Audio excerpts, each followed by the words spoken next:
Peace and welcome to the culture right here on the Black Star Network. I'm your host, Farajii Muhammad. Thank you so much for tuning in and being a part of the conversation, folks. Today, we got a lot of good discussions, so make sure y'all stay with us. Today, let's talk about the return of the CBC week. We've been showing you here on Black Star Network all that's been happening at the Congressional Black Caucus 51st Annual Legislative Conference, a conference that Black Star is on, has been covering. We got Brother Roland Martin has been there hosting panels, having conversations about policy and looking to the future for Black America. We'll talk a little bit about that. Also, let's talk about the crisis facing men and boys and the aspiration gap, how a new book is coming out to highlight that men and boys in this country are falling behind. And now we got to ask ourselves the question, what are we going to do about it? Then later we check in and talk about Meg The Stallion, how she's deciding to just put her foot into mental health. So we'll have that conversation, and Lizzo and a whole lot more. So stay with us. It's all happening on today's edition of The Culture right here on the Black Star Network. Let's go.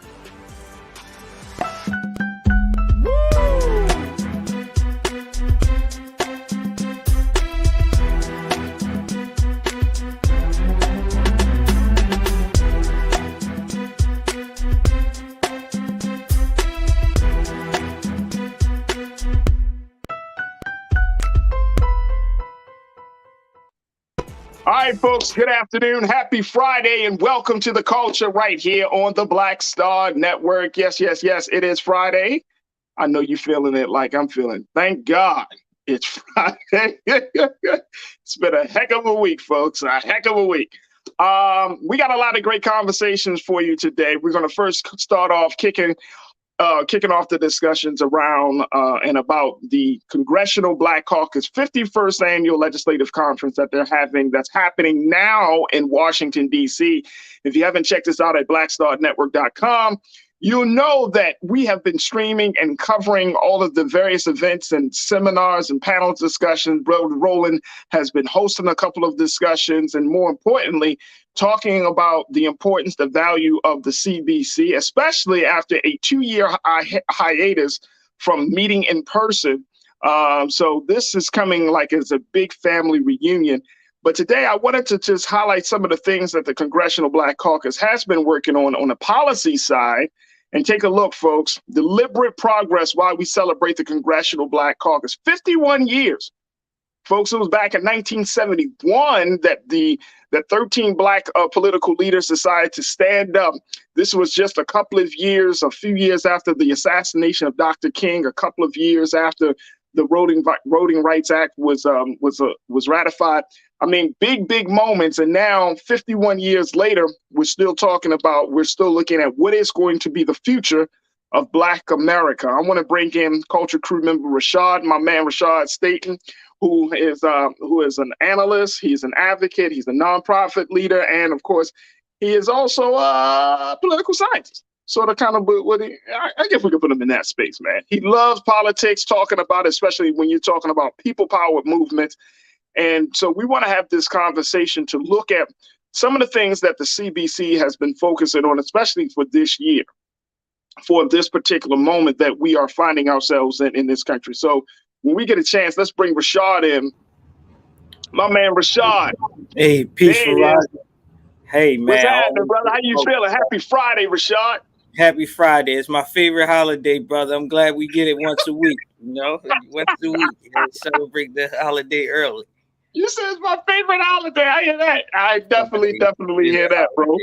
Hey, look, man, let's talk a little bit about the Congressional Black Caucus, because this is a situation I think that needs to be discussed. Like I said, they've been doing some virtual stuff because of COVID, but now, everybody's folks are coming back into DC to take a look at what's going to be the future of Black America.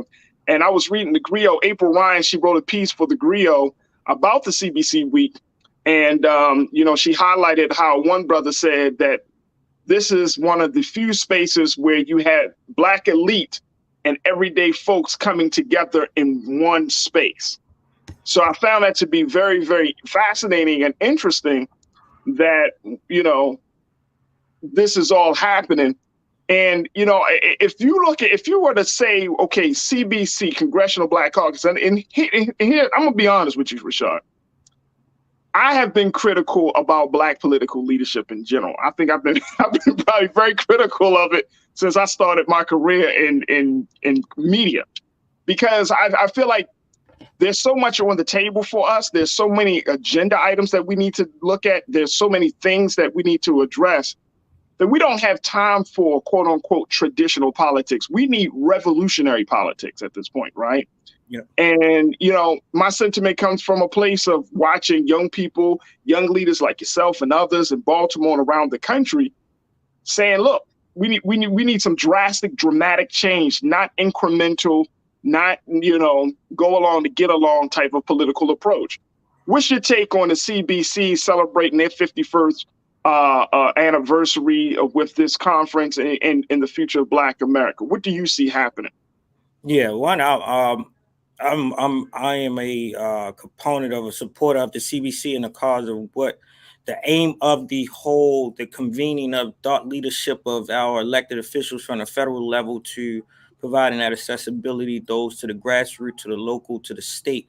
I have myself in recent passings probably attended the last in-person CBC week a few years ago prior to COVID in the virtual settings that they had, but I have been a part of them in the past and have found them to be fruitful.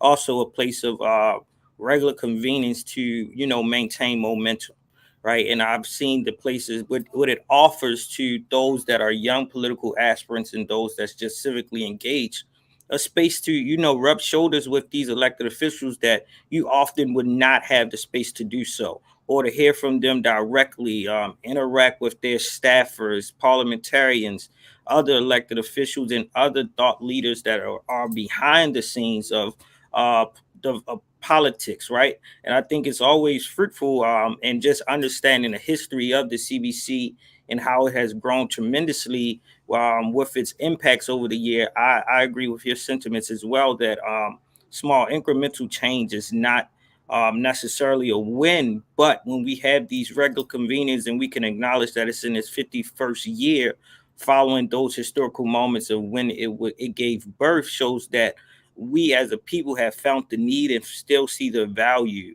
of creating these spaces. And I think what we should do is honor that, because it does play a part in it. Even more recently, I'm talking to a young man that I mentor, and he just asked me about Black Lives Matter movement. And coincidentally, we're talking about the CBC, and this year itself having some of the highest turnout as far as participation in attendees only speaks to the times that we're in at the moment.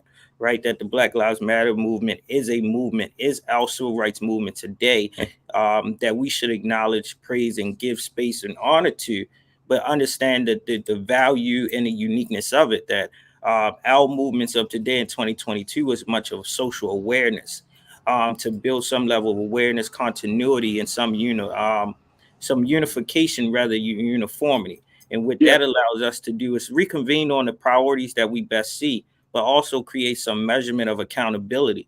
Anybody that's well aware of politics knows that a stroke of a pen is not going to change the social norms and the social indicators that we have to navigate every year. But if we have these elected officials that are frequently convening with other thought leaders, young and old, it puts a fire under us to not lose sight of the larger vision. And I think that's the space in how we should recognize and value CBC week.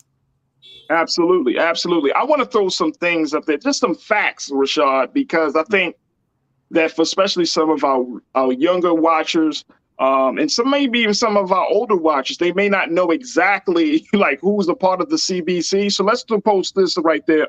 Post this real quick, Keenan. The caucus is led by Chairwoman Joyce Betty, who has 57 members across the House and Senate, one of the largest CBC memberships in history, folks. So this CBC membership group that we have, there are 57 members, 58 with the chairwoman, one of the largest in history. 3 members serve in House leadership positions: Majority Whip James Clyburn of South Carolina, House Democratic Caucus Chair Hakeem Jeffries out of New York, House Democratic Steering and Policy Committee Co-Chair Barbara Lee out of California, Moreover, this CBC claims an additional 6 full committee chairs. Congresswoman Maxine Waters out of California on the financial services, Congressman Bobby Scott on education and labor, Congressman David Scott on agriculture, he's out of Georgia, Congressman Gregory Meeks out of New York on foreign affairs, Congressman Benny Thompson on homeland security, and Congresswoman Eddie Bernice Johnson of Texas on science, space, and technology. You already know that Benny Thompson, he chairs the House Special Committee for January the 6th. James Clyburn chaired the House Select Subcommittee on the COVID crisis. And so when we look at those things right there, just putting those names out there, again, letting folks know who who's representing us and our interests in Congress. Now, y'all got to remember, one of the big things that the CBC came out, and I'm sure, Rashad, you know this history, that the CBC has always been known to be the quote unquote conscience of Congress, the conscience of Congress. And I've heard former presidents, I've heard Joe Biden, I've heard many other presidents have said that the role of the CBC is to serve as a moral meter, for lack of a better word. They're the moral, I would say the moral standard for Congress. And I mean, whether people will agree with this or not, I mean, because that's a lot, right? You know what I'm saying? Like you have, like anybody that goes into public service, Rashad, should have high moral values, right? Correct. So yes. You put this on Black folks. And this, I mean, like I said, it might, you know, cause people to think twice about it. But I would say we need to have the same conversation about white representatives in Congress, right? We need to have of Latino representatives. You should not go into any level of public service and not have some moral values or try to be morally sound in your governance. But that's the role that the CBC plays. Here's the roles the CBC plays. All right, so here's the other part of it. Kenan, let's post this. Let's talk a little bit about some of the big accomplishments thus far with the CBC. Take a look at this, folks. Here are some of the big accomplishments for the CBC this year. And we might just go back. Let's just go back to there we go. There we go. One more over. Let's go down. Let's go. There we go. Let's go back. There we go. Boom. There we go. So some of the things that we need to look at. So here are some of the, as it celebrates its highest membership, right, since its forming, several of whom currently chair House committees on Capitol Hill. Now, let me go back. Let's go back to the other one real quick, Kenan, here, as we look at this, because there's the bullet points of all of this kind of like wins that we've seen. Couple of things. The CBC secured historic investments in HBCUs. Now, you might not see this on the screen, but just follow me just for a quick moment. The CBC secured historic investment in HBCUs, along with roughly $100 billion in federal contracts for small, disadvantaged, and Black-owned businesses. So I want people to know that. They secured investment and $100 billion in federal contracts for small, disadvantaged, and Black-owned businesses.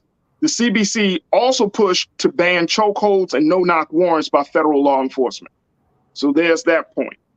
Then I'm talking about this current membership of CBC. This current membership of CBC supported the Biden administration's efforts to aggressively combat housing discrimination, protect Black-owned home values, and cap the price of insulin.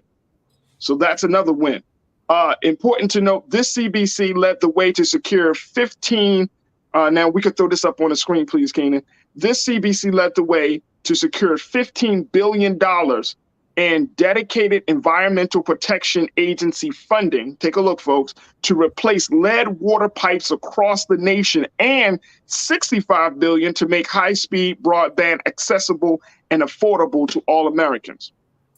Additionally, CBC members have helped to pass major legislation such as the American Rescue Plan Act, the Infrastructure Investment and Jobs Act, the PACT Act, the most sweeping gun safety law in decades, and the Inflation Reduction Act, which is a climate tax and healthcare package. So I'm throwing it out there, Rashad, because some people might say, well, CBC ain't doing nothing. And I know sometimes we can be so overly critical about our representatives. We could be super overly critical about, what we're doing. Well, I ain't seen nothing. I ain't hear nothing. Look, we benefiting from something. I We certainly said benefit. it. Yeah. And as you read those things, and I'm glad that you took the time to acknowledge them and speak to them for those that are not, I want to say, as politically inclined or astute to what is being happening. Like you said, it is the consciousness of Congress. It is the moral fibers, like James Baldwin will always say, America has to have something in place where we can always assess the moral fiber of this country. And knowing that the CBC operates by tag, but also culturally and morally as the conscience of Congress, shows that it is the sounding board. And then when we look at what we have been we have been advocating, galvanizing, and protesting, as far as our advocacy efforts as Black folk of the diaspora, especially in this country, are on these type priorities that you've listed out on the acts that they passed, even down in how they're actually showing up and manifesting in our everyday lives. We are well aware that the ARPA funding that is being that has been federally passed now is now trickling down to our state and local levels, in which we're seeing, specifically in Baltimore, an insurgence of sustainable funding that's now going to grassroots leaders, right? But it also calls into play of our importance of knowing how the interconnectedness from the federal level also plays to providing opportunities, programming, and policies that directly impact us in our everyday lives, right? Yeah. From gun safety laws to opera, even down to roads and infrastructures. All of this plays a part into the long de jure segregational policies that have infringed our progression as Black folks, Yeah. right? We are not conscious of how our transportations, our accessibilities from communities to job and employability all entails directly impacts our livelihoods and how we become more civically engaged people. We lose sight of that, right? And what the CBC does, it brings us back into who are the elected officials that we can hold accountable to advocate on our behalf and not get caught up into representative politics where we think that the president ourselves is the all and be all. No, our elected officials that are on Capitol Hill are the ones that put in place federal policies that's going to directly impact us on a local and a closer proximity level. So we as a Absolutely. people, if you have the privilege, you have the mobility, and you have the means to be a part of the CBC efforts and the CBC weekend, I employ everybody to do it because these conversations are happening. Yeah. You're in these spaces, you're at these convenings, these smaller sessions, or the larger convenings and the assemblies. You hear from these elected officials, you hear from thought leaders, you hear from celebrities, you hear from entertainers, you hear from corporations, you hear from business owners, all having these intentional and timely conversations of how we can enact from policy to now going into action. And I am pleased.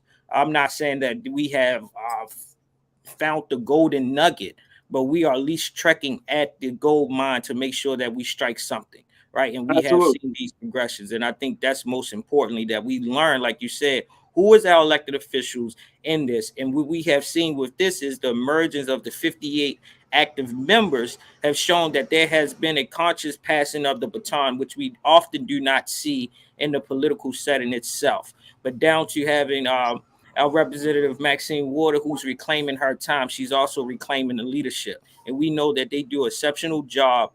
Some of our elected officials are propelling the next generation of thought leaders that's going to move the work forward. And I think the CBC provides that frequent convening for us to acknowledge who is the next leadership, but also who is our long-term elected officials that have always been advocates for change and that understand the historical knowledge and value and the power that we have when we are convening our own people. We know we No get the doubt. lesson end of the political stick all the time. So it's purposeful that we create a cohort or a convening where we can come back to the table year after year, track our progressions from administration to administration, and make sure that we don't get lost in the rhetoric and the passing of bipartisan distractions that we often are subjugated with regardless of it. Absolutely, absolutely. I couldn't have said it better, Rashad. I want to just let folks know that this year's conference theme is advancing our power, advancing our purpose, elevating our power. So that helps us to keep on track. Now, let me get to a couple of our online culture crew members as they're checking in to share their thoughts about CBC weekend and the return of this annual legislative conference that happens. That is a dynamic conference. We still got some work to do, folks. Let's just put this in the right context, Richard. It's a conference. It's an agenda that is still evolving, right? So just because they worked on A, B, and C doesn't mean that D, E, F is just out the window.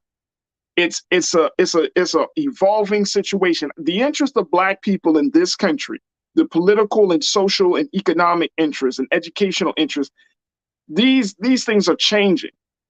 These things are changing, and it takes some time. And look, I'm all for dramatic changes, but I also recognize that in politics and in any type of social change, it's the irony is if you move too fast, then people will get thrown off balance, and they won't know how to accept that. If you move too slow, then you're gonna lose the interest of the people because the progress is not being made in an efficient amount of time. So you really got to strike at the right time, at the right moment, and you got to have the right momentum in place, right, to kick things really off. And that's how policy work is. You know what I mean? Like if the sentiment of the people is going a certain direction, then it's easier for you to put certain policy in place, which is why I'm gonna come back to this. I'm coming back to police reform. There is no reason why in this country we didn't get a real police reform policy enacted, a real policy that speaks to the issue of police reform, whether it's talking about the issue of qualified immunity, whether it's talking about the issue of keeping tracks of police-involved shootings. There's no reason. I mean, we had the momentum and it got in the way, and the politics from the other side of the aisle to all this other stuff got in the way. And so you gotta, in order for these things to happen, the people, you and me, folks that are checking in my online culture crew, we have to drum up that energy to get things happening. It don't come out of nowhere. I mean, yes, economics is one thing, but when you're talking about social public policy, there has to be like a sentiment around that piece of legislation in order to get it moving. All right, let me just go to this very quickly before we take our first pause. Sandy, you checked in. Sandy W, you said the CBC and the Dems, not necessarily linked in all policy, have a message issue in common. We don't know what they're doing until a show like this need to talk to their citizens more. Yeah, you're seeing some footage right now from the CBC that's happening in Washington, D.C. this week. But I'm right with you, Sandy. I think that there's a messaging problem, right? And that's why we're talking about it today. That's why I personally wanted to highlight certain things of it, because we don't know. And here's the other part about it. That's not necessarily, you see Brother Roland Martin hosting this panel, and I think this is the panel, if I'm not mistaken, and correct me, King Keenan and Joel, if I'm wrong, I think this is the panel where he talks about transportation and connecting communities. Please let me know if I'm right or wrong on that.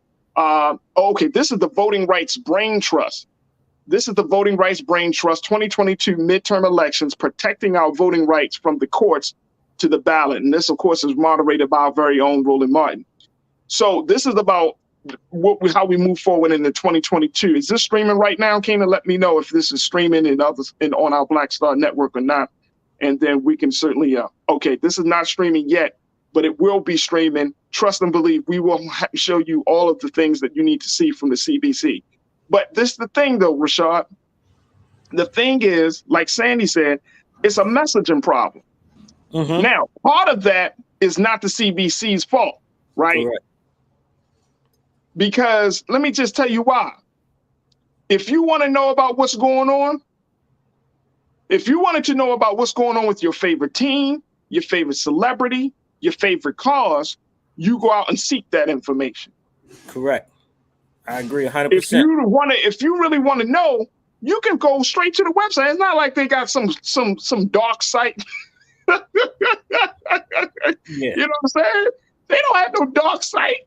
You could just go right to your favorite website. And you can just pull it up. Go to the Congressional Black Caucus and see it for yourself. See, and here's the thing. In this modern time, bro, we can't make excuses for the push of a button.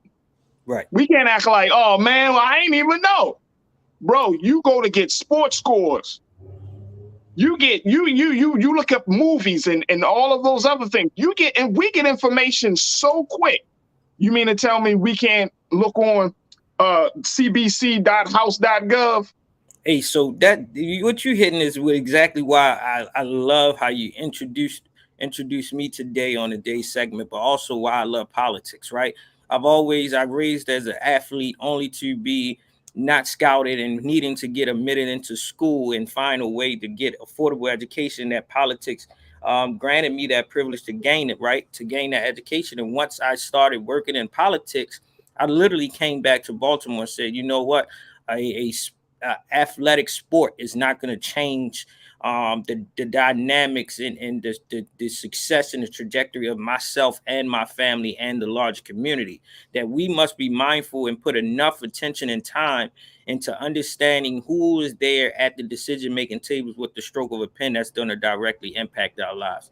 It doesn't, how much LeBron James scores in a playoff game is not going to change what is our level of income, what is our pay rate, the laws that protect us as we travel from home to our communities and protect us when we're engaging with law enforcement. It is those persons with the suits and ties on, regardless of what side of the aisle on, that's red and blue, that's going to probably dictate our lives and what we have to experience every day. And if we as a society and as a community start to put our elected officials, our thought leaders, and our grassroots leaders on a level and a platform and a podium as much as we give accolades and recognition to our entertainers, athletes, and things of that sort, then we will always get the lower end of the pendulum when it comes to progressive change, because we are giving the wrong attention to the wrong people when we need the right people to be in place to speak on our behalf, advocate on our behalf, or knowing how do we work collaboratively with each other. I think we should be tuned in. These things should be commercialized. They should be, It's also at the fault of understanding politics. You need to know where to go and search for these things. You need to be, there needs to be invitations. We need to flood each other. We need to be sending links, and we need to be buying flights, right? To go and attend DC once a year to make sure that we are in this space and use those grassroots leaders to go back and have these conversations in their respective communities. And because these things are showing up every day. The fact that they pushed the legislation on banning chokeholds and no knock warrants, but these are happening on the federal level. So once they're pushed on a federal legislative level, now we have to take it and be mindful of, now let's take it to our state level. Let's take it to our local level. Now that we have these federal policies, now we got to put in place practices on a state and a local level and retrain our law enforcement, or continues to have reassessing community policing and things of that sort. We as a community must do the next part. We can't wait. We are, like my good brother Sean Dove say, we are the cavalry we've been waiting on. And if we continuously wait for a savior to come and get us, the savior may not show up in the time that we're living. So if we want to see, we need to be the change that we want to see.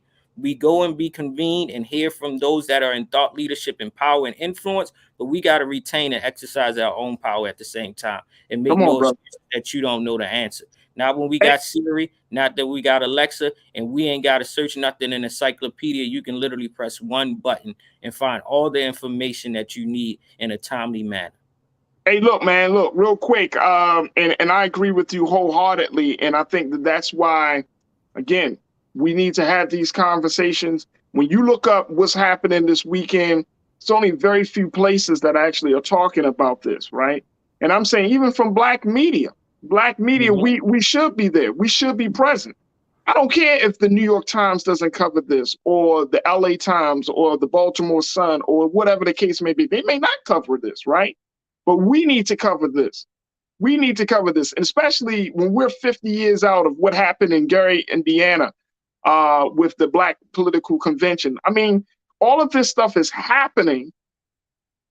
All of this stuff is happening at the same time, and it's not by coincidence. There's an awakening. There's a consciousness in this country that, and there is a sentiment really that we can tap into. We just need to find the vehicles to take us to the places that we need to be. Very quickly, Conscious Thought, my guy, you checked in. You said the access to the information that can help us is readily available to us. We have to know where it is and how to utilize it. Communication, connection, consciousness to coalesce and conquer. I like how you did that, Conscious Thought. And you're right. You absolutely right. In this day and time in 2022, if you are ignorant of anything relating to the liberation and to the progress of Black people, of marginalized communities in America, guess what? Y'all gonna hate me, but that's because it's by choice. It's by choice. Say it again. If you are completely ignorant of anything, if you don't know what's going on, that's by choice. Y'all hear me? That is not by, don't put that on nobody. And I know some Black folks do not like to hear this. We like, no, man, but you don't know this and that. No. No. This is how you get to be a conscious, mature, progressive group of people, citizens. That's by choice. And I'm talking about even for white people. If you are ignorant of things, of certain things that are happening in this country, I didn't know. That's by choice, because you don't want to take the time to look around and see what's happening. So you're so caught up in your little world that you're not seeing everything else. And y'all tell me, you want to know something that grinds my gears, Rashad? When somebody acts as if, like, man, I didn't even know. Like, it's one thing to be like completely ignorant in terms of, okay, just you're not exposed to a couple of things, but we can't complain as if stuff is not readily available. Mm-hmm. You know what I'm saying? Just pick up a book. Open up an app. You know what I'm saying?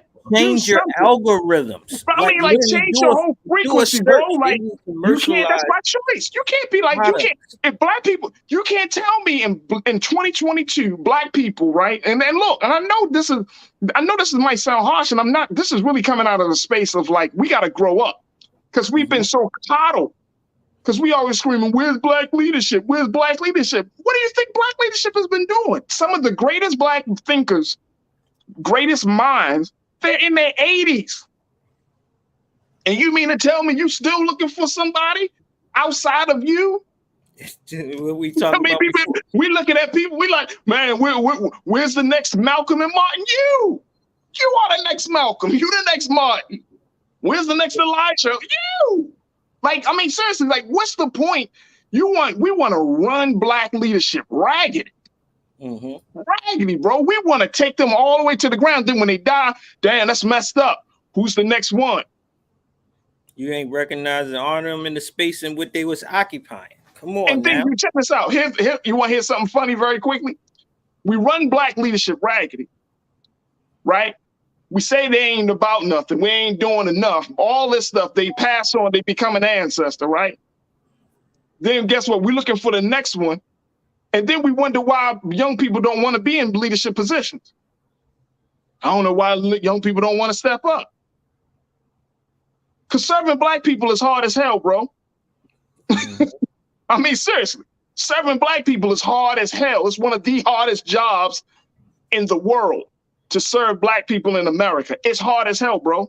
Yeah, I think you hit it on that. I know this is, I mean, we family, so we talking. We just talking right now, but this is real. This is why even the work of the CBC, like I said, I had to check myself. I had to check myself first and say, all right, let me see where I stand on certain things. Like, I can't keep complaining. I can't use my platform to complain, and not look at myself and say, okay, can I do more? Mm-hmm. You know what I'm saying?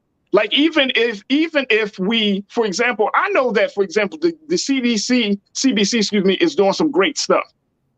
I'm looking to say, okay, I wonder if they're going to have a conversation about reparations, or if they're going to have a conversation about, alternative political engagement outside of the two traditional parties. These are big discussions that are happening in Black America right now. Now, Yeah. if they don't, does that mean that these two causes or these two ideas are not valuable? No, it just means that the CBC needs some additional help.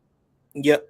And they need the help of the community to get to point Z. That's it. If they're operating and trying to navigate A through D. We need to get through Z, but they can't be, the 58 can't tackle every letter of the alphabet as far as our political agenda.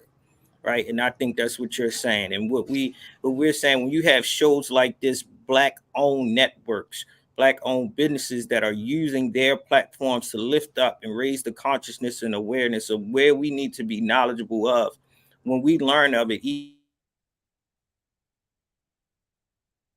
lose Rashad. Okay, Rashad, come on back in, brother, because we definitely having a conversation. But folks, let me know. This just been on my heart. This has really been on my heart, where I felt like, look, we can't get mad at the CBC. I'm personally, I want to add accountability to Black leadership and Black political leadership, social leadership, and all of those things. I want to have a level of accountability, but at the same time, I can't keep complaining about a situation that I know that if I help to step in the gap with, or in the gap for, it could possibly change for the better. That's the place that I'm in.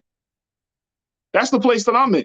And look, trust me, I've been doing Black media work for a long time. I hear the same thing. What we need to do, what they need to do, what they need to do. See, that's the problem. See, they not boom, boom.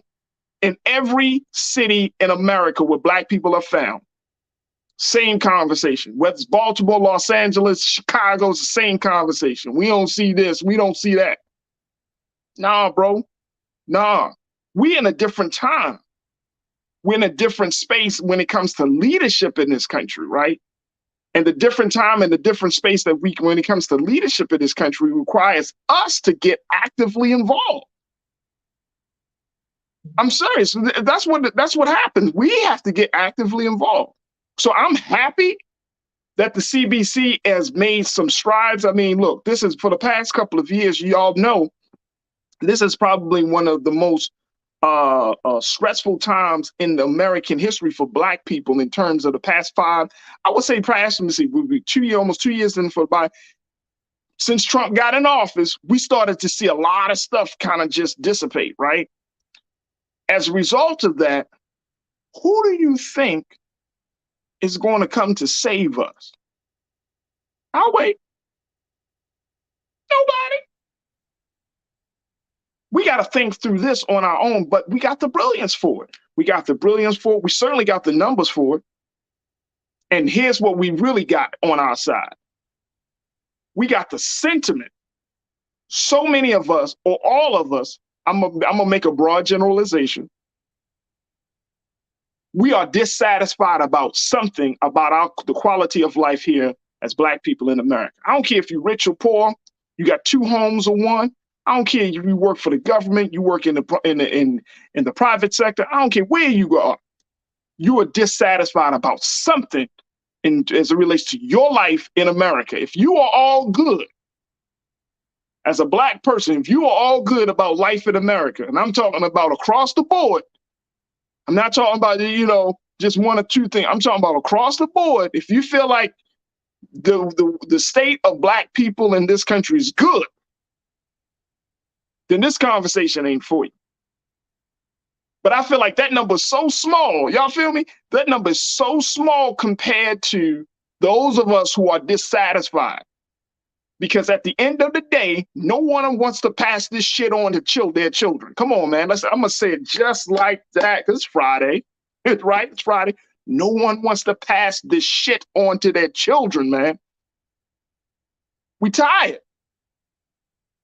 So the CBC coming together the way they coming together this weekend, if you have relationships with any one of your elected representatives, especially these folks that are in these leadership roles, if you have a relationship with them, impress upon them man, we're going to hold you accountable, but we're going to also help. What can we do to help? Because I don't want to pass this on to my children. I don't want to pass this on to my children. In the next 20 years, we should not be talking about whether Black history should be taught in schools. In the next 20 years, we should not be talking about what is going to be the Black agenda. In the next 20 years? 20 years? For those of you who are watching and got children, grown children, teenagers and grown children, do they see this? Do they want to get involved in this?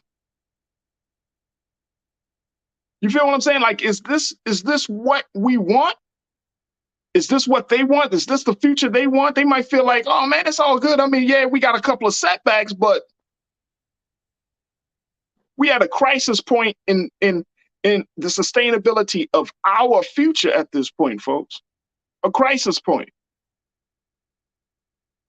The voting rights situation, the equal pay situation. I mean, we could just go down the list. The CBC can't do all this by itself, though.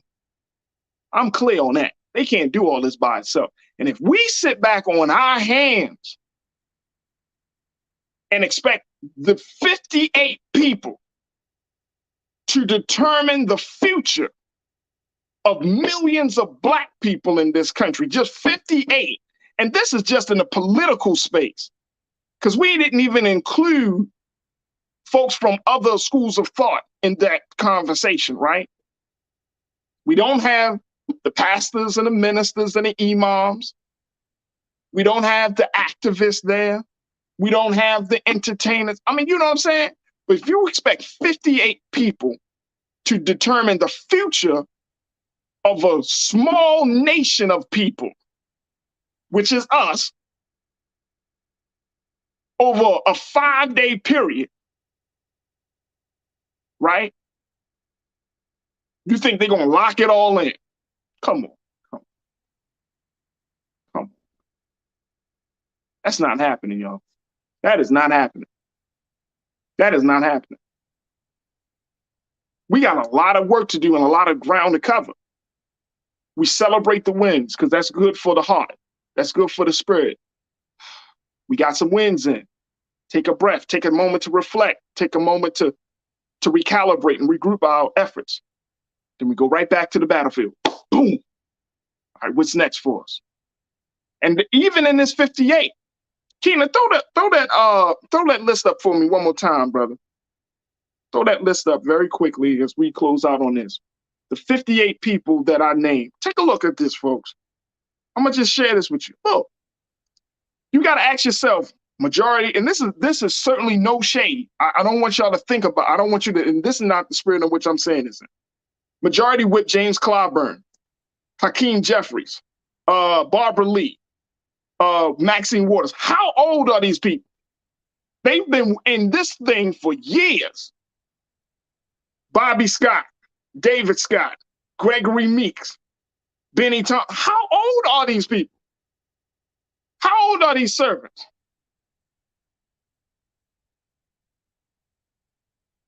I'm serious. How old are they?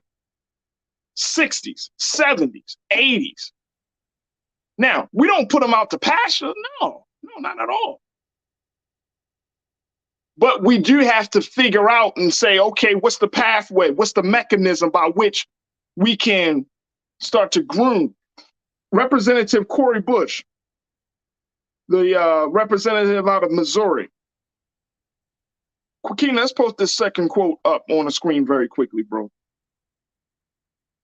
When I got that piece around representing, This year, CBC Week comes as the CBC's high celebrates its highest membership since its founding, 58, meaning that you got more Black people in the CBC this year than at any other point, right?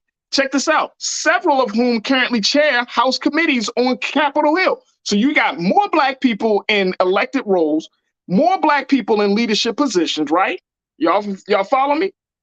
Right? That means that there is an energy, folks. There's a movement. There's a sentiment around Black leadership. There's a sentiment around dramatic change. But look what Representative Cori Bush of Missouri said this year's conference. She said, this year's conference is important for members of Congress to be able to, quote, meet face to face with the people and tackle policy concerns that directly affects Black Americans. Here's the thing. She says she also believes this week events can aid in expanding the circle of up and coming Black political leaders. Let's that's the point.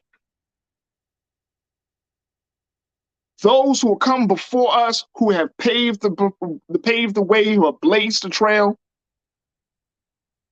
they cut down the roots. You know, if you're going through the jungle, they're the ones out front. They're cutting it. They're using a machete. They just cutting through all of the brushes and all of the trees and all of the foliage and all of that stuff, right?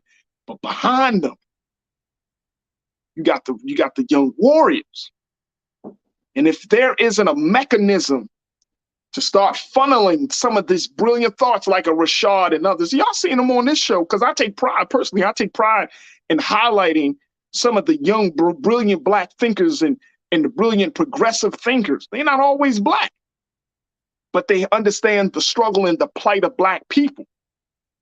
And so you start to highlight those things, but you got to have a mechanism for it. And imagine that. Okay, so some of us may push back on the idea of having what we saw in 1972, a Black political convention to discuss the possibility of a Black political party.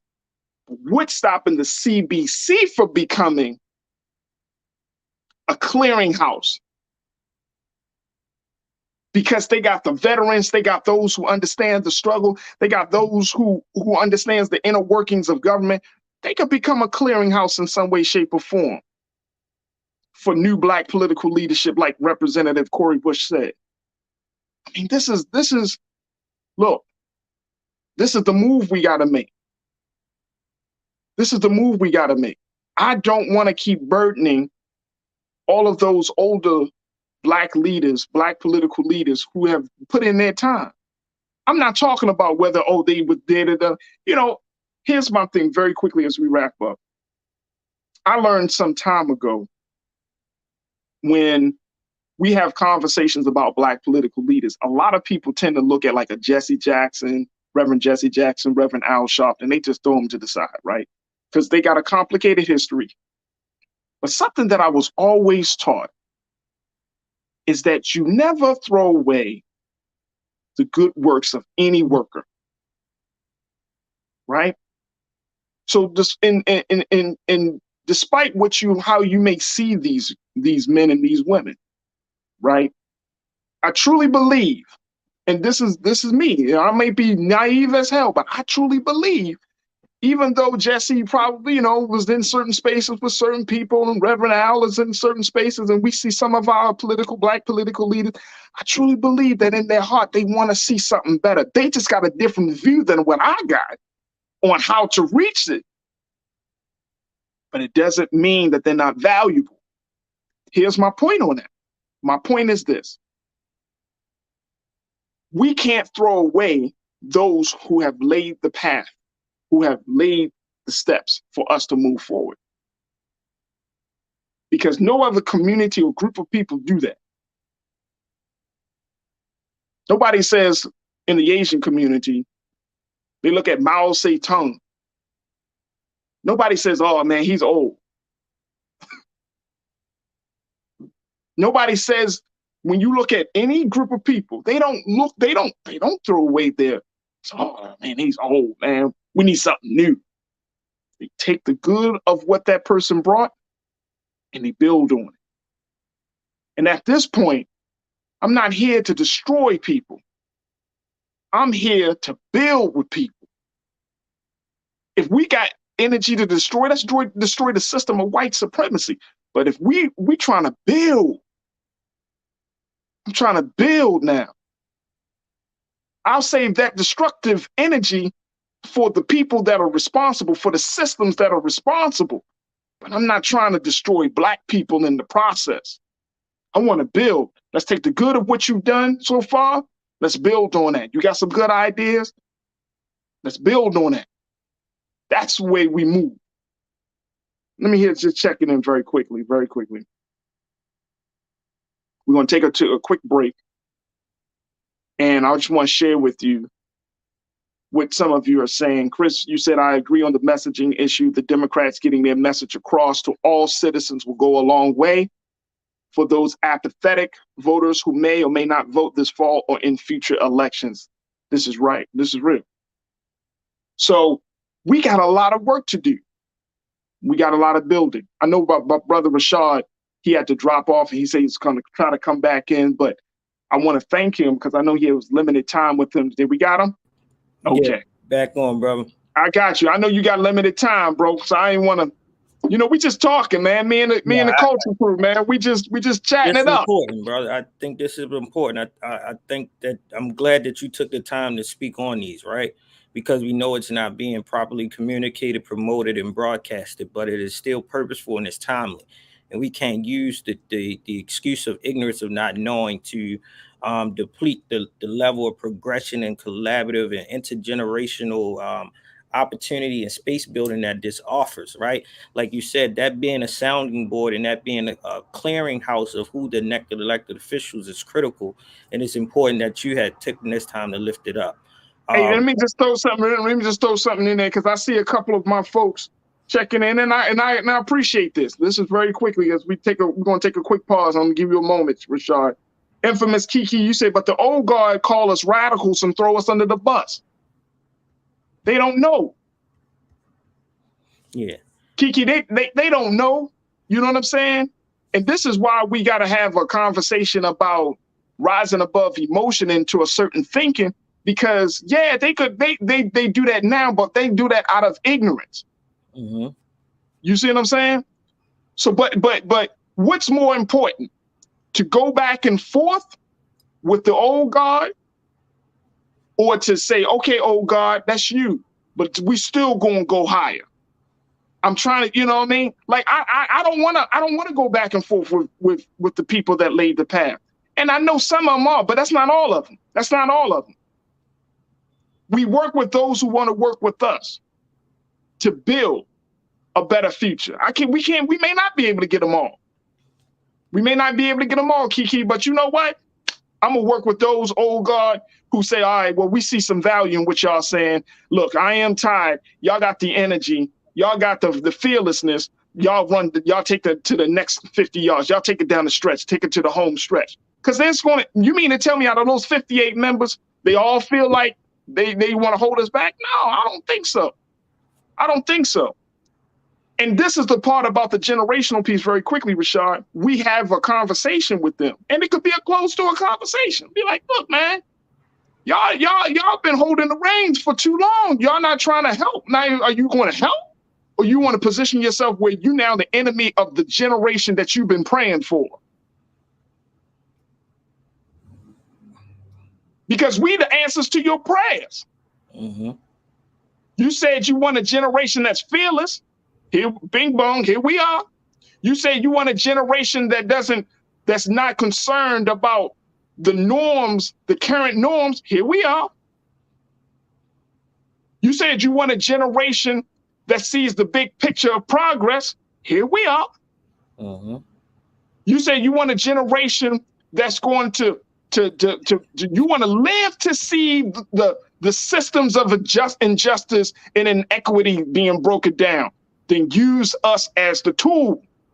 Yeah. We don't have to go to war with our elders.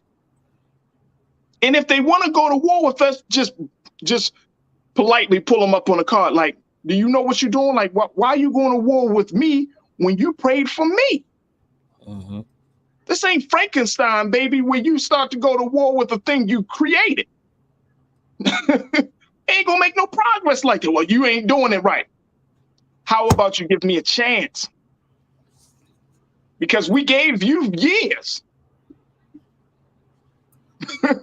We gave you years. And this is a different time. that require a different approach.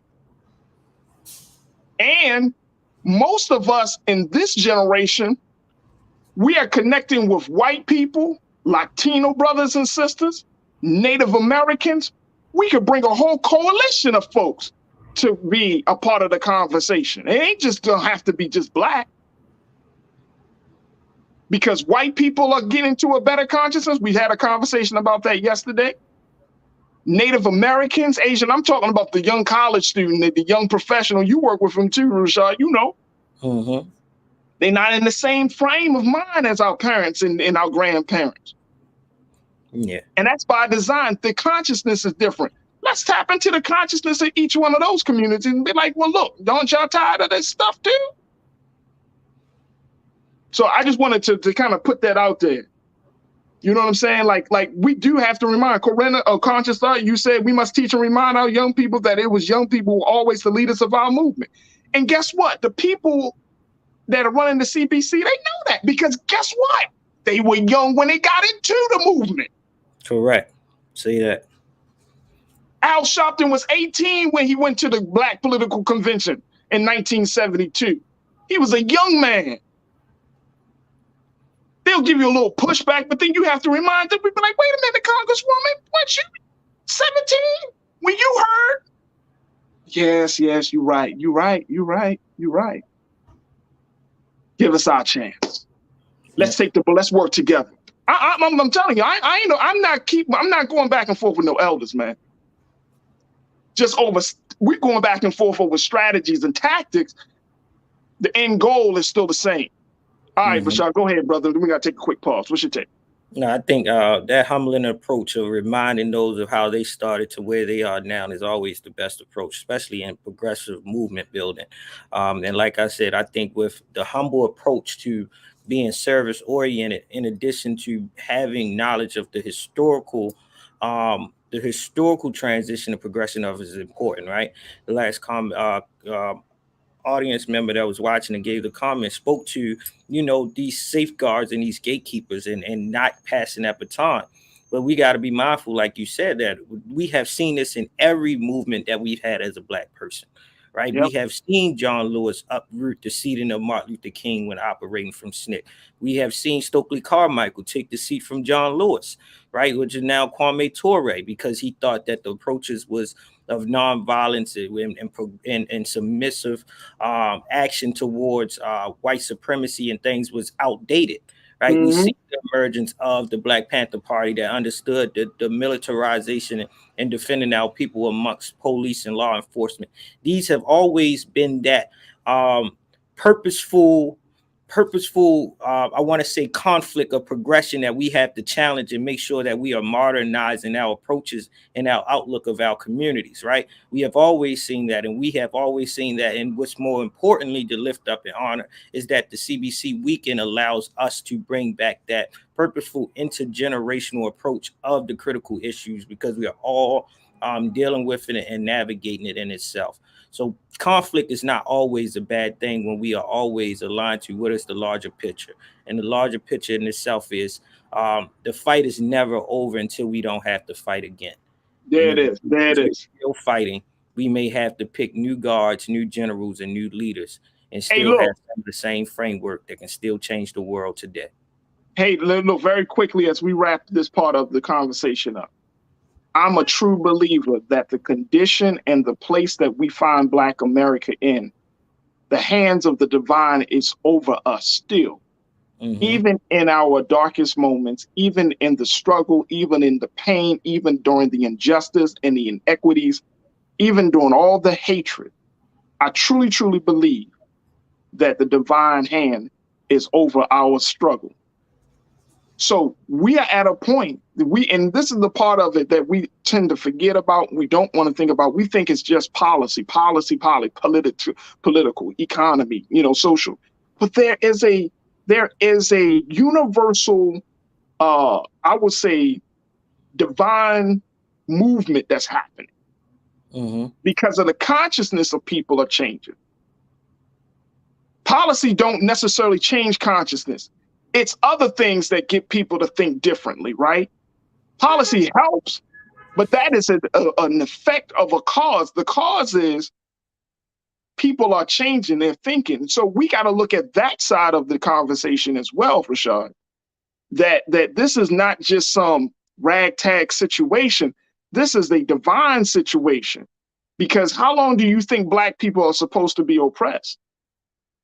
See, once you start to remove that part of it, once you start to take this conversation to the next level, like, we're not just fighting for policy. We're talking about the ending of oppression for Black people in this country.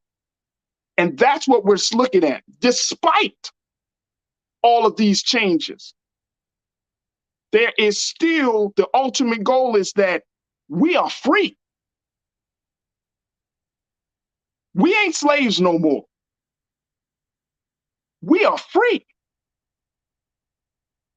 So since we are free, let's stop thinking like we still enslaved. Let's start thinking like free men and women. We are free today. We move around this country as we want. And we take ownership of this country because we built it, because we are free men and women. We are free today. So I'm not going to Washington, going to any policymaker with my hat in hand, hoping and wishing upon a star that things change. I'm going there with power. I'm going there united with my brothers and sisters and others who have been marginalized. I'm going there because I want to end the oppression. And with that desire, we can't lose. We can't lose. We may not all get to see the fruits of this struggle, of the fruit of our labor during the struggle, but trust and believe, if we make the conscious decision to say enough is enough, our children won't have to bear the brunt of being oppressed. Your children, my children, no one's children, because we are free. That's what nature is called for. That's what the divine is called for. We are free. All right, we got to stop that right there. Because we go on all day, brother, with you. Hey, man. Purposeful conversation. Let's take We'll this go all day. You know what I'm saying? So I got to stop it right there, man. I appreciate you, Rashad. I know you got to hop off, but I truly, truly appreciate you, man. Thank you so much, man. As always, we didn't get to our other conversation, but we'll get back to it. But Rashad, we needed to say this because it was on our spirit and on our heart. So we'll just leave that right there and then reconnect, God willing, sometime next week with you. All right, brother? Always, brother. Always for the culture. Thank you for being purposeful, man. We have nothing to lose but our chains. There it is. Facts, facts, facts. My big brother Rashad checking in. All right, it's always good to talk to him. Peace, brother. All right, folks, I got to take a quick pause. When we come back, let's shift gears. Let's talk about mental health. Let's talk about how one hip-hop artist is deciding to take a stab at changing the conversation around mental health. And we'll have that conversation with Culture Crew member Neil Muhammad and so much more. Stay with us. It's The Culture here on the Black Star Network. We are free.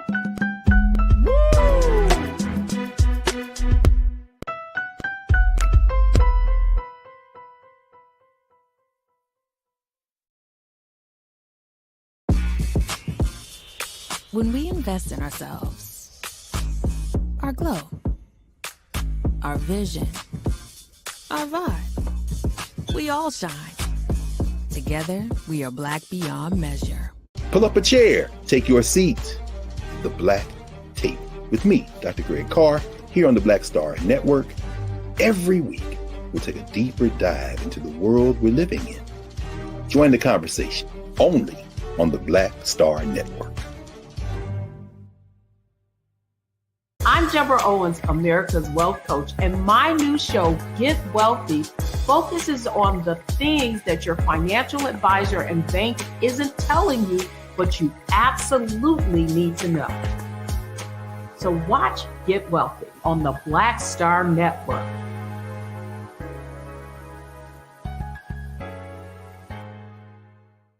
Hi, Hi, I'm Dr. Jackie Hood Martin, and I have a question for you. Ever feel as if your life is teetering and the weight and pressure of the world is consistently on your shoulders? Well, let me tell you, living a balanced life isn't easy. Join me each Tuesday on Black Star Network for A Balanced Life with Dr. Jackie. We'll laugh together, cry together, pull ourselves together, and cheer each other on. So join me for new shows each Tuesday on Black Star Network, A Balanced Life with Dr. Jackie.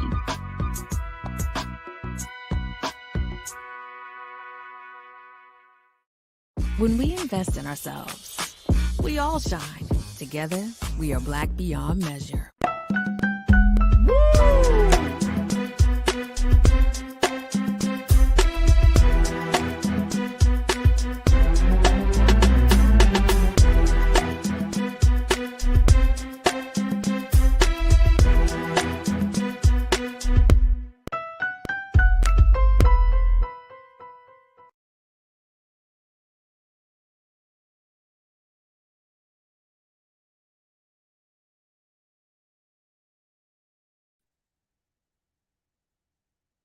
All right, folks, welcome back to The Culture right here on the Black Star Network. Man, oh man, I'm feeling really good this afternoon, folks. I'm feeling so good.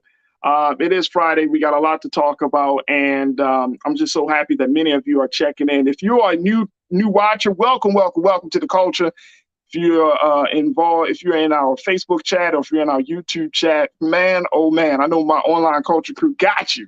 They got you hook, line, and sinker. I know that conversation is so good. I have my laptop right here, so I'm often reading what many of you are talking about, and y'all get so fired. Y'all fire me up. See, that's what I'm saying. That's how the energy goes. Y'all get me fired up. So that's why I'm looking at the crowd. I'm like, yeah, let's go. So thank you all so much for your support of that. Make sure y'all continue to support us here at Black Star Network because it is absolutely essential. We are taking this thing to the next level. So your support is very, very important and highly critical. Make sure y'all check us out at blackstarnetwork.com, blackstarnetwork.com. You can support us financially. You can share the content and so much more. And you can find some exclusives on there as well as some of the streaming things, the streaming content that we have going right now, like the CBC coverage that's going to be happening this week. You don't want to miss out on hearing what Black political leaders are saying all across the country and what's being discussed on the behalf of us as Black America. So again, blackstarnetwork.com is the place to go to get that news and information. All right. Also, make sure y'all hit me up on my social media. You can follow me at Farajii. I'm on Instagram at It's The Real Farajii on Instagram, Farajii on Twitter, Farajii Muhammad on Facebook. Your connection with me helps me a lot. So many of you have been sending me messages and everything. Trust and believe I will respond to these messages. Man, I get so overwhelmed, and I'm gonna just let y'all in a little bit into my head. I get overwhelmed with joy and emotions because some of you are saying so many great things about how you enjoyed the show, how you appreciate, what we say, what we present, and all of these things. And, for me, that energy is just like, I got to process it because this is a labor of love, folks. This is a real labor of love. Like who you see me as is this. It's not no filter. I'm not like, oh, this way on the show. And then you see me. I was like, oh boy, here's this guy. This is a labor of love. So if I haven't responded to you, please don't get mad at me. But I appreciate each and every one of you for checking in, sharing, keeping me up to date on what's going on. Because I can't see everything. My team can't. We don't always know every big stories that's coming up. So don't think that we're not reading, that I'm not checking out what you're saying, because I am. So again, connect with me, The Real Farajii on Instagram, Farajii on Twitter, and Farajii Muhammad on Facebook. Let's jump into another part of the conversation, which is something that I think is near and dear to us.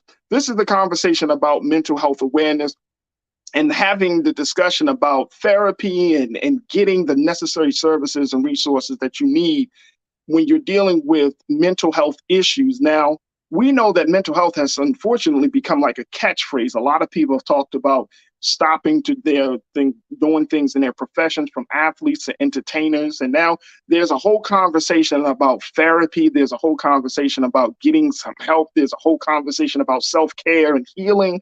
And so we wanted to just add to this conversation because hip hop artist Megan Thee Stallion. Y'all know, if you don't know who Megan Thee Stallion is, actually, Meg The Stallion, she is a phenomenon in and of herself. Well, she decided to branch into the mental health space.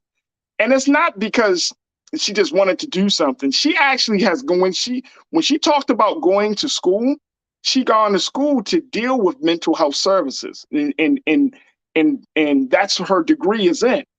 It's like, how do you provide those social and human services to people who need them most? So as we talk about the story, just keep that in mind. This is not about her trying to figure out what the next wave is. This is something that she's obviously is very passionate about. But take a look here, folks. Here's what Meg The Stallion has done. We are finding that, and take a look at this, and Keenan, let's post this. On Sunday, she announced, and I can't say this word, so I'm not going to say the word. She announced her Bad Bees Have Bad Days Too site. Not a fan of the title, but just ride with me on this one, folks. She said, which offers links to external websites and hotlines to mental health services and therapy organizations. The page features a Find a Therapist button that directs users to the American Psychological Association to find a qualified psychologist. She says in a quote, everybody has gone through their own trauma in their own way. And to me, Traumazine, which is her latest album, is me facing the things that I've been running from about myself. It's comforting to know that other people are going through the same thing that you might be feeling. According to the Grammy-winning rapper, she told The Cut in August. I want to, Keenan, when you get a chance, pull up the site. And that's actually, the site is actually Bad B Words Have Bad Days Too. But as we pulling up that site, I want to bring in Culture crew member Nir Muhammad, who is an author. She's a screenwriter, and she's host of the podcast Queen Talks with Nira. Queen's Talk with Nira, and you can find that on all streaming platforms. Season 3 is hot, it's fire, it's already kicked off. So Nira, we want to welcome you back. Always good to chat with you. Where you at? Where you at, Nira? Where you at, dear? Where you at? Hey, Farajii, always good to be here. Awesome. So I want to get your thoughts on this, because the fact that Meg The Stallion, who is known for so many different things, from being, she's known for her music, she's known for twerking, she's known for being a part of this wave of female MCs that are, and people, everybody is very critical of Meg The Stallion. Everybody's critical, right? Men and women. But she went into a new space. She launched this new website about, showing mental health. Look at this, folks. There it is. Bad Bees Have Bad Days Too. Wow. Take a look. Now, this is a video of her latest single called Anxiety, and she uses that term. That's one of her bars. Bad, bounce back like bees do, always do. Interesting. Once you get past the language, because I had a chance to, because some people, that once you get past the language, there's actually some really good stuff on it. Yeah. All right, y'all hear that right there? I hear it. Go ahead, Kenan. I'm a bad bitch and I got bad anxiety. People call me rude because I ain't letting them try. Wow. There I it love is. that. So this is interesting. So there's a conversation about whether mental health therapy and all this stuff. What's your take on this? I mean, she's putting it in a very different, in her own way, but it's still leading to encourage folks to get help when they know that they may not know that they need it. What's your take on that? So when I first heard the name, of course, first of all, let's keep in perspective how old we are in comparison to Meg The Stallion. I am almost a decade older than Meg The Stallion. And so I had to keep that in perspective, that one, the reason why I like what she's doing is that she's meeting people where they are. I'm not the audience that Meg is trying to get. So of course the name is going to be a little off-putting for me. But again, that's okay, because I am not her target audience. But I do think this is really great, because what Meg has done here with this website is not something new. There are tons of websites that offer mental health links and help and awareness, but are they being followed by Meg The Stallion's fans? Probably not. They probably don't think about those sites. They probably don't go to those sites.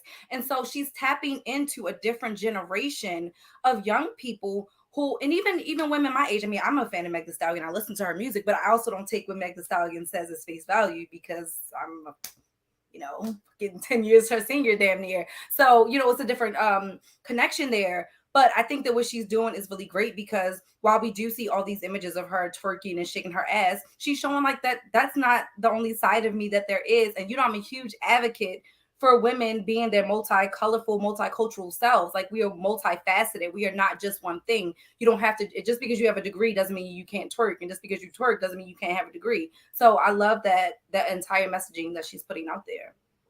Yeah, I mean, I would agree. And it's interesting because as we have this conversation, and I'm going to be bringing Brother Shanadu into this discussion in a moment, but as we have this conversation, there's still some resistance to this idea there of therapy. There's still some resistance to, us having a real discussion about the importance of therapy and the importance of us doing some self-correction within our mental health. And also, there's still a lot of people are saying, and I'm gonna quote my brother here who checked in. I think this is this Truth is Power? No, this is not Truth is Power. Who said this? And Real Brooklyn. You said mental health is being tossed around like the phrase "hit me on Instagram." This issue is way more complicated than we know, and it's being used too often from folks who are using it as an excuse. So we got all types of dynamics to kind of serve as as resistance against having a very real conversation about the mental health and well-being of people. I think that's the sad part. I think for one, I think it's really sad that the first thing people go to is saying that this is like a joke and that people are using mental health as a buzzword. That's damaging in itself. That's damaging to the people who are really in need of mental health. First of all, let me just say, because y'all, oh my gosh, Farajii, there's so many different avenues we can look at this from. I see so many young women saying shit on social media like, I'm bipolar. And I'm just like, this is a cultural thing. I see a lot of Black women throwing that term around on social media. And I'm like, no, you're not. You need therapy. You need to learn how to better communicate. You need to learn listening skills. You know what I'm saying? So it's not necessarily that you're bipolar. It's just you don't know how to communicate with people. You don't know how to express yourself. Maybe you just need some therapy, or maybe you just need to learn some different type of communication skills. But mental health is not a game. It's not a joke. It's actually really funny that you have me on here talking about this today, because I saw that a few of my friends from high school and college recently went to a live podcast showing from, it's a very popular podcast called Cocktails, where two Black women, they discuss sex and other topics, which I think is great. I think it's very empowering for women to be able to openly have discussions about sex. I was like, you know what, that's really cool. I wanted to follow them. I followed them on Instagram. The very first video that I ever saw of them, they were literally making fun of men who say that they're in therapy. So we already have an issue getting Black men to even go to admitting, one, they need therapy. Two, picking up the damn phone or whatever the case may be and finding a therapist, making that appointment, taking that step. That's already hard in itself. And now we have Black women who have about 41,000 followers just on their Instagram. They're going on tour all over the United States, having these conversations, and women are tapped in and women are listening to this. So not only did they make fun of Black men who say that they go to therapy, one of them said that therapy was boring. She made fun of therapy. It was boring to her. The other one said, oh yeah, therapy's cool when you're stressed out, but once you're good, it's just a waste of money. We started talking about cocktails, and it was just so fucking damaging to the entire need and basis and foundation that we need, like that we should be setting to get young people to want to go to therapy. Yeah. So I instantly just was upset. And so, this literally just happened yesterday. And I was just and I said that. I was like, this is like, I forgot exactly what I said, but I'm like, this is damaging. Like, therapy is very serious. And I think that when someone does say that they're in therapy, if you're someone who is dating, for instance, and because that was their big things, like if you're dating and a guy's like, I'm in therapy, why not discuss it further? Yes, that's a perfect opportunity. Maybe he is lying. That's what they were alluding to, him lying, just to try to get, in your drawers or whatever the case may be. But I just hate that. I don't think that's fair. I don't like that messaging put out there to the masses because it's just very damaging. You know what? And that is the hard part about this, right? And if you have Black women making fun of Black men going to therapy or other Black women going to therapy, right? Like, to me, how is that for the culture? It's not. You know what I'm saying? It's so counterproductive to all the things that we need. You know what I mean? Even for Black men and Black women, even in love, even in us coming together and dating, we need to be able to open up. Why is it that we can have these conversations about Black women needing mental health, but the moment it becomes to the Black man, now he's just using it as like clickbait to try to get your number? Like, come on, sis. If that's what you think, then that says something about the kind of men that you date. And I just want to put that out there too. If you're making fun of the whole culture of men wanting to go out there and get therapy and you think it's funny, maybe you need to check yourself, because maybe it's the type of men that you're dating. And that's why you can't trust it when they say, oh, I'm in therapy, you can't take it seriously. But I would never, ever discourage Black men or Black women, no matter what age you are. Children need therapy. I've seen therapy work miracles for children as an educator. Hell, therapy worked miracles for me. I would never downplay the necessity that therapy played in my life. And I also want to challenge you. If you get a therapist that you don't like, that's okay. You can shop around. That's why there's so many different therapists out there. You find a therapist that fits your needs. Yep. It's not a game. Yep. I never went to therapy thinking like, oh shit, we about to just cut up like two homegirls. Yes, I was comfortable enough to discuss things with her like she was a homegirl, but it was serious. And she gave me homework and she was like, she held me accountable. Let me tell you, same thing for my therapist. Same thing for my therapist. And one of the things I would say is that self-work is serious business. Self-work is serious business. If you're trying to go back, if you make the conscious decision to go to therapy, because nobody can change you, right? You have to make a decision to be changed within yourself. So if you make the conscious decision to go and see a professional, and I'm going to emphasize this very quickly, folks. This thing is not about just talking to your mom, your dad, your sister, your brother. And I get that it's good to have the support system of family and friends, right? But I'm talking about a licensed professional who don't know you. So the bias is very minimal, right? Yep. It's who don't know you and who's able to deal with trauma and any type of other pain and struggle that you may have. A licensed professional, because there's a way to do that. For those of us, you're not going to come to me to fix your car. You know what I'm saying? We only go to mechanics to fix our car, but then you know what I'm saying? So we have to people are trained in what they are trained for a reason, Farajii. We're always trying to like reinvent the wheel, but no, like if there's someone that is trained to do something, go to them. Don't get me wrong. This is not saying take out those conversations with your elders, take out those conversations with your sisters, or whoever the case may be, your friends, your family, whatever the case may be. Yes, have those conversations with them, because that can also be a part of your journey to healing from whatever you may need to heal from. But I am 1000% a huge advocate for therapy. Huge. And yes, therapy can be expensive, but guess what? A lot of times, even when you have insurance through the state, they don't tell you this, but you can get at least 6 sessions for free, even if you have like Medicaid or and then like through your job, there's a certain amount of sessions that you can get. I was able to go through Johns Hopkins, and I was able to only have to pay like $5 out of pocket for a therapy session and it was amazing. And I was literally going through Hopkins. So there are so many resources out there. If your child needs therapy, go to your school counselors. Go to your you have school counselors, and some schools have school community coordinators. They have people there who need to do their damn job and get those resources for you. If you can't find them, there are people out there who can. Hey, I want to bring in my other brother. You know him, dear, Sinead. Sinead, yes. Other culture crew member, Sinead, my guy, checking in. Sinead, you work in a space of human resources, diversity, equity, and inclusion. When we talk about this, and I'm saying with Meg The Stallion, again, I applaud Meg I really do applaud Meg. I don't always agree with her. I may not always be feeling her cultural expression, right? Mm-hmm. But as a Black woman who is trying to turn a page on something like this, I applaud her for putting out a whole website with resources and things like that.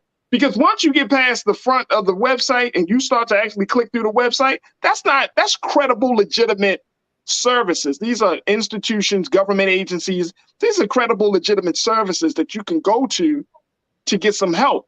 And I'm wondering, Sinead, from your vantage point, bro, like, why is there this kind of like this back and forth conversation, you think, about mental health and therapy and just getting the necessary assistance and help in this? Why isn't everyone a part of the culture and be like, you know what?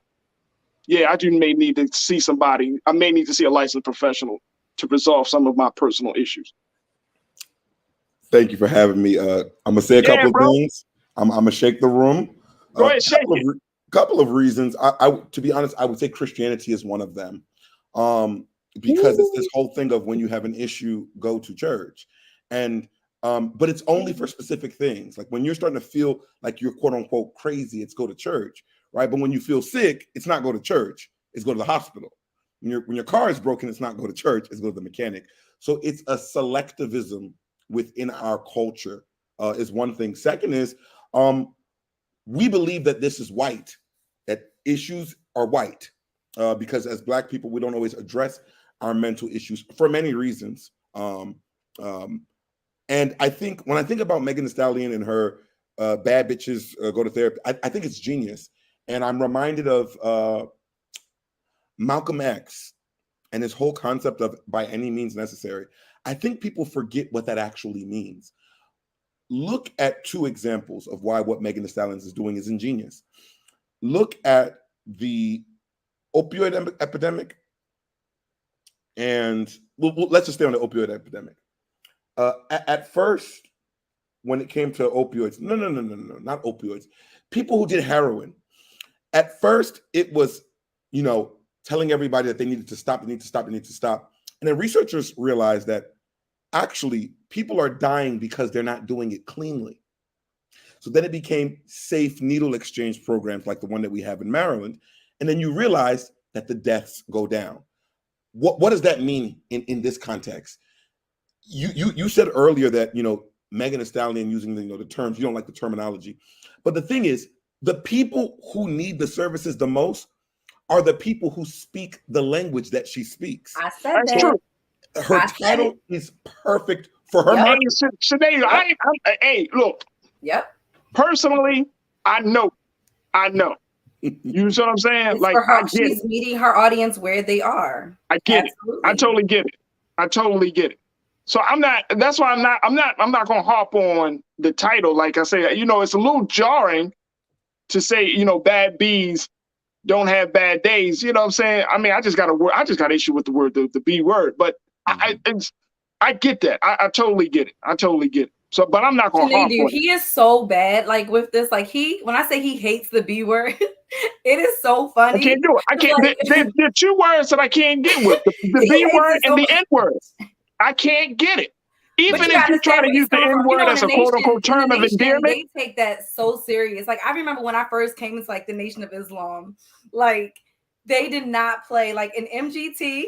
Like they like reprogram you to like take that word out of you, because I'm from Baltimore. Me and my girls was bitch. You know what I'm saying? Like having to remove that from my language, it was like, oh, like you know what I mean? It was hard. You just got to do it. But I think it's important to me. But I think that gotta do it, dear. I agree with Sinead though, because we have to meet people where they are. Beyonce refers to herself as a bad bitch. And she's someone that Michelle Obama says that she would be if she could. So let's not scare the younger generation off because our old asses are uncomfortable with the language that they use. You know what I mean? I get it. I mean, but you know what? I'm just gonna keep it real. I would never use the word. I don't use N words. I don't use the B word, and to refer to my people. So I get it. I totally get it. Mm-hmm. But you know what I'm saying? That's just me. But I mean, I think to your point, Sinead, it was ingenious. Like, if you want to get these young people in a better state of mind, and this is the one thing that I've learned about Megan, like once you come into an industry, you put all this energy out there, right? She got a lot of different energy out there of her different facets of who she is. But I think this is probably the first time where she's probably coming into a better understanding of herself. Yeah, I mean, not as an artist, but as a person. Remember, I'm going to use another great example. Yeah, go ahead, bro. She lost her mother at the very beginning of her career, where she became popular. And as we see with our good brother that we love dearly, Kanye West, losing your mother, especially losing your mother to anybody, can be hard. But especially when you're in this business, it can even be more difficult. And I applaud her because, this mental health thing, listen, here's the truth. Okay? We're American, right? So a lot of people say, oh yeah, this is a phase, she's just capitalizing. Well, partially that's what America is. So even if she wasn't, that thought that people have is simply because we're American, because it's about capitalizing off of everything. That's just the American. Right. But I think why this is a great time, two things are happening around the same time. Black people, and I'm only speaking about Black people when I speak, y'all know that. Black people are accessing their mental health and doing something about it. And simultaneously, Black people are finding their Afrocentric culture. Those two things happening at once are very powerful. When you think about what slavery did, they say that slavery changed our DNA. I think younger generations of people who have certain issues, people my age, I believe we're able to actually experience and talk about many of the pains that our parents couldn't.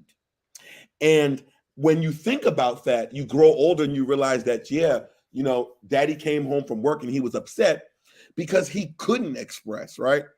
And some of those experiences have now come on to us, but now we actually want to talk about it. We actually want to put, paper to pen and say, we don't want this to carry over anymore. And I think when you look at artists, the reason why I think it's most important for artists more than anybody else, more than religious leaders, is because artists have been culture drivers from the beginning of time. And when you go back and read about a lot of artists suffered from mental health issues that they probably didn't even know. Some of your favorite people. And I'll close here. When we look at artists as examples of, curators of culture or whatever, they have been slaves to the industry where it's perform, get addicted to drugs, die. That's it. That has been the formula. And I think when you look at now, an artist is saying, hey, I want to take my mental health seriously, not only can that change the entire game, it can also change those who are listening, because it's one thing to get your followers through something different, but it's another thing to get your cohort who have wished that they could say that exact thing that you said about mental health before and get to it. Because I don't know if y'all noticing, a lot of Black people are doing this of all levels. And I think that is powerful, and we won't see its effects probably until a generation after. Oh, absolutely. And that's why I think that's why I thought it would be a good idea for us to even have a conversation about this. Because, one, we often don't think that hip hop artists are bringing anything of value to the culture other than good music. But then two, just to let folks know, there's a dynamic. Like, and Nero, when we talk about, to Sinead, when he said that we're becoming more Afrocentric, and I truly believe that is the case. I call it an emerging consciousness. You calling us, the way you termed it, Sinead, is talking about us getting back to being in an Afrocentric place. We are all saying the same thing by saying there is something that is happening in the thought process of Black people in this country, right? That is getting to the fundamental, foundation of how we're thinking.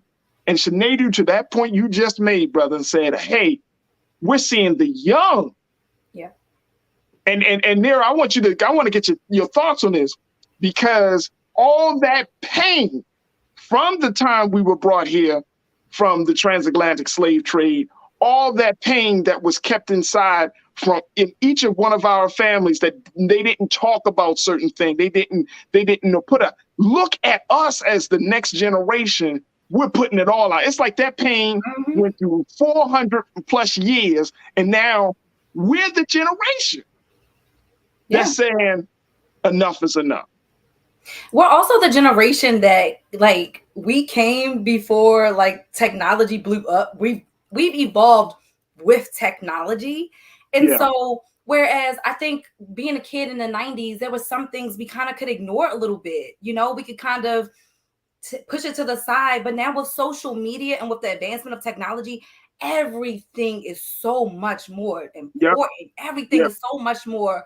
What's that word I'm looking for, y'all? It's like, we got to deal with it now. It's like, it's, you know, it's right there on the forefront. It's urgent. Yes. Everything is so much more urgent. You know what I mean? Like, we've been through now the recession. We've been through so much shit. We've been through 9/11. We've been through the collapse. We've seen banks, you know, what happened with Wells Fargo with Black homeowners. We've seen Freddie Gray. We've seen Trayvon. I mean, we've seen so much. And I think overall, we're like, something has to give. Something has to change within us. Because once something changes within us, that light starts to shine bright enough that we're going to blind other people or we're going to bring them into the light. But either way, we're going to change some shit because we're tired. I truly do believe we are that Joshua generation. We're the generation that's like, nah, enough is enough. I'm tired. Hell, millennials, we're tired of working. It's so funny you said that, because that was a topic that we talked about the other week, me and Farajii, on the Quiet Quitting episode.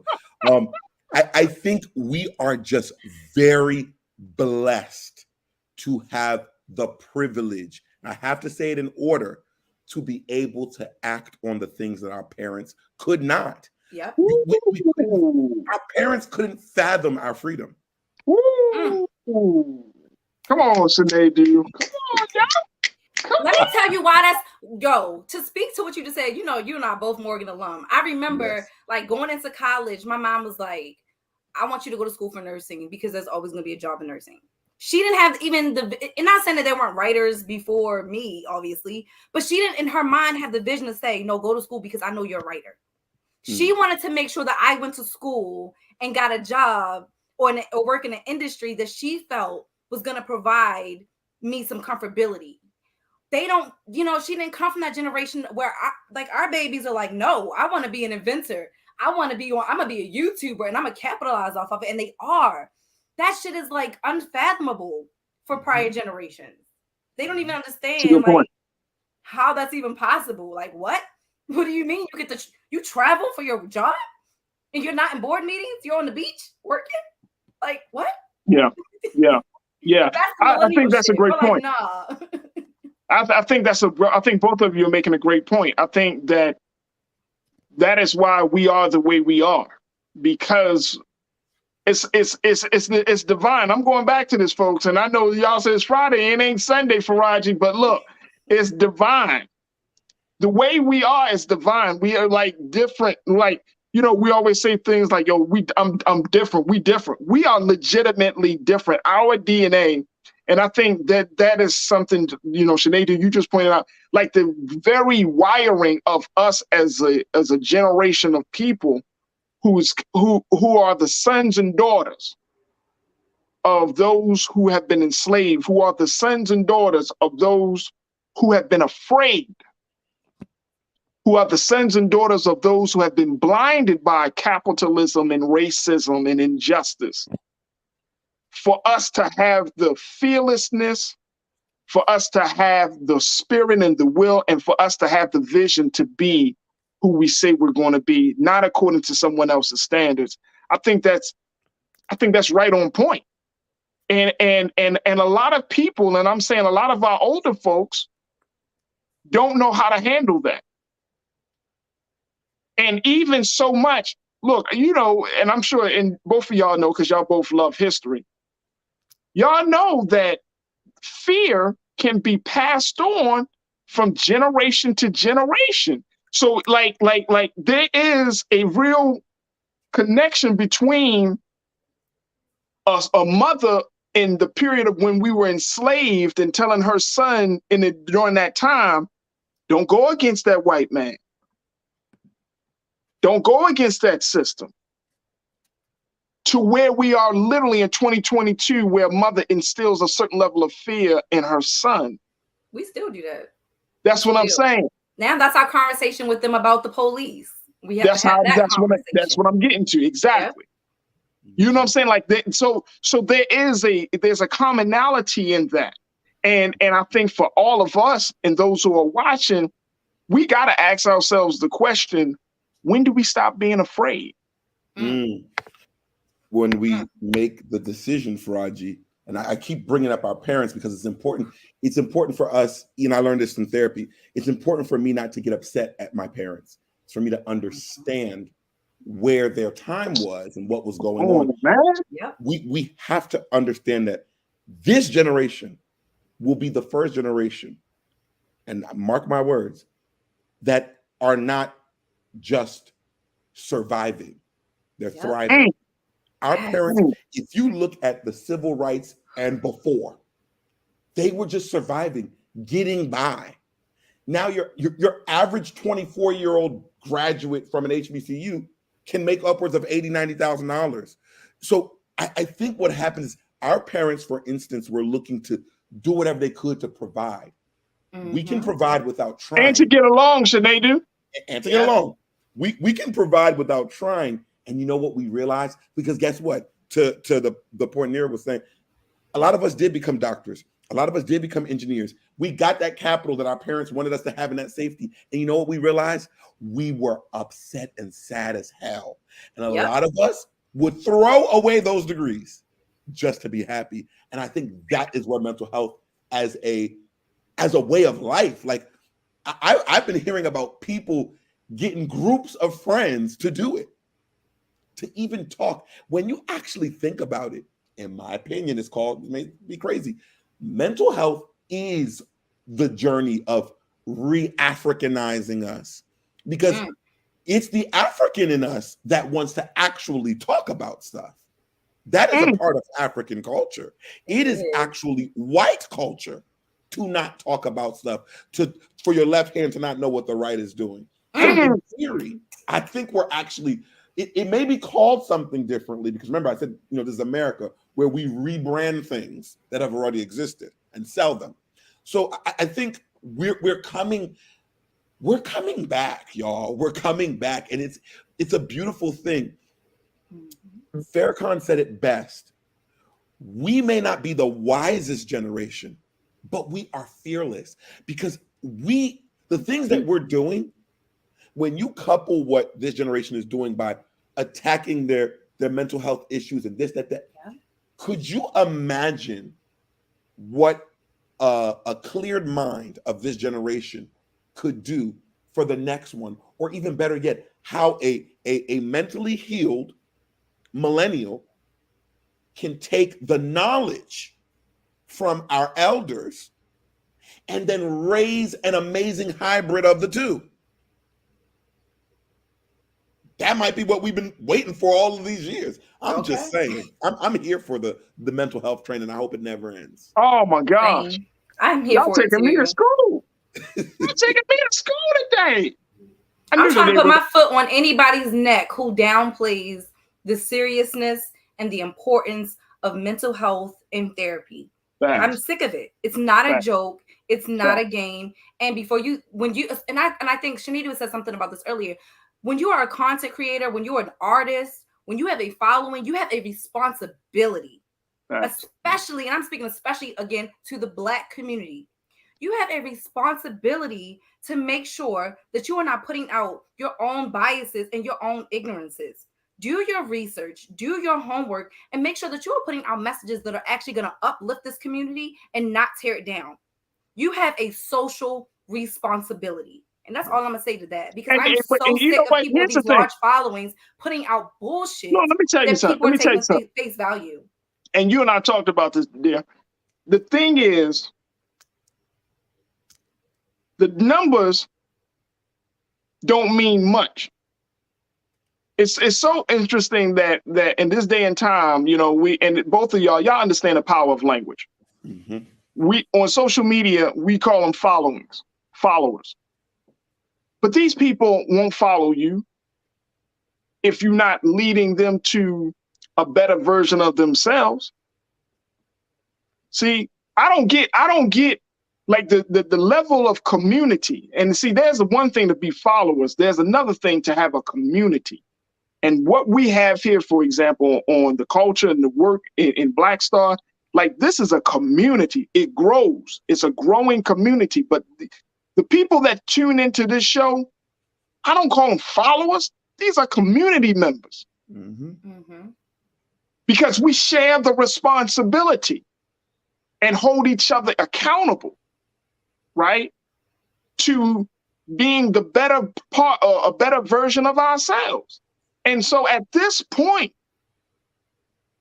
you can have all the people that be like, oh man, but trust, both of you are saying something I think that we can't overlook, which is we're in a day and time where if you're not feeding the soul of an individual, if you're not healing the mind and the heart of an individual, they not going with you nowhere. That's the day and time we in. Like if I'm tuning into your content and my soul is not being fed, my mind is not being elevated, my spirit ain't being cultivated, my heart ain't being open for love and for me to have a better understanding about the power of love, I'm not listening to that. Yes, you are. But unfortunately, our young people are though. And I'm saying that near in the sense of you ain't gonna hold people's attention that long, because in what we're learning is that people are inherently in this day and time. This is where our culture is. People want more. We are hungry for substance. I mean, look, we've been doing this thing. We've been looking at cultural trends, and I'm saying, Sinead Dunir and I, we've been in various spaces looking at cultural trends for years. And guess what? It always comes back to this. And I never forget somebody had told me this when I was a little boy. They say, look, once you become conscious, when you're on that journey to becoming a better part of you, a better version of yourself, becoming elevated, becoming conscious, it may take that person, and for each one of us, it takes us our respective times to get to that place. You might be at one, and when you were a young girl or little boy, you might have been one way. But when you become in your 20s and your 30s and your 40s, you become a different person. Look, trust and believe, you're always going to come back to it, because now the stuff that we're talking about, the level of consciousness, all that other stuff don't matter. It don't hold water. It don't feed the soul. It don't edify the spirit. It don't do nothing for you. So people could follow you initially, but then after they go down that journey a couple of steps, they realize, like, man, I ain't getting nothing from this. All I'm getting is a quick laugh. Mm-hmm. That's why you got hip hop artists now, like some of the older ones, that is, they like, man, I'm tired of talking about shooting and killing and robbing and raping and Nas said it in his song in King's Disease too. And he was like, you know what I'm saying? Like, you know, and I take like some of the messages that's been put out there, the negative message, he says, partly my fault. Like, as you get older, you should be getting wiser. Mm-hmm. You shouldn't be getting dumber. Mm-hmm. But I think, again, so go ahead, Sinead. No, you go, sister.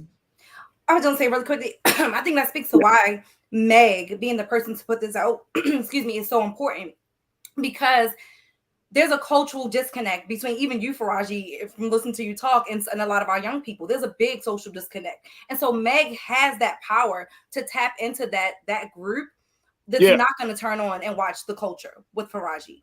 She has that voice to tap into those different groups. And I think that's why it's so important, because to us, we might say, oh, you got to reach this level of consciousness. But hell, I know people in their 40s and 50s that still have zero consciousness.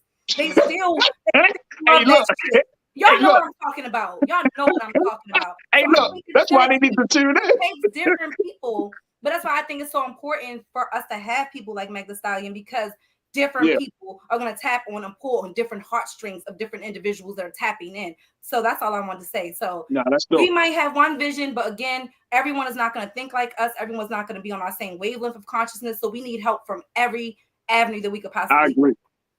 I agree. Hey, look, we're going to wrap up this conversation, and I appreciate both of you. Sinedu, I appreciate you, brother, for hopping in. We're going to certainly reconnect with you next week. Hopefully we can get you back on next Friday, because I'm liking the energy and vibe that you and Nira are bringing on Friday. So, you know, man. I think he had one more point, and I think you need to let him make it. Wow. Listen, I ain't getting in between you two. Hey, look, you know what? I'm going to humble myself. I just want to say, dear brother Sinedu, I'm always grateful. I'm always grateful to be on here. I'm just glad. I'm glad that you're saying. I'm glad that you brought music back into it when you brought up Nas. I think you said you were talking about Nas. Yeah. Do you see all these generation of new artists who are actually singing about wanting to die and depression? XXXTentacion, rest his soul. He was depressed. He talked about it. Little Uzi Vert talked about it in his song. And I think when you really want to know what is going on with your children or your kids, listen to the current music, because they're just like our parents. They're listening to the things that relate to their experience. And I love the church, and I love religion in its totality.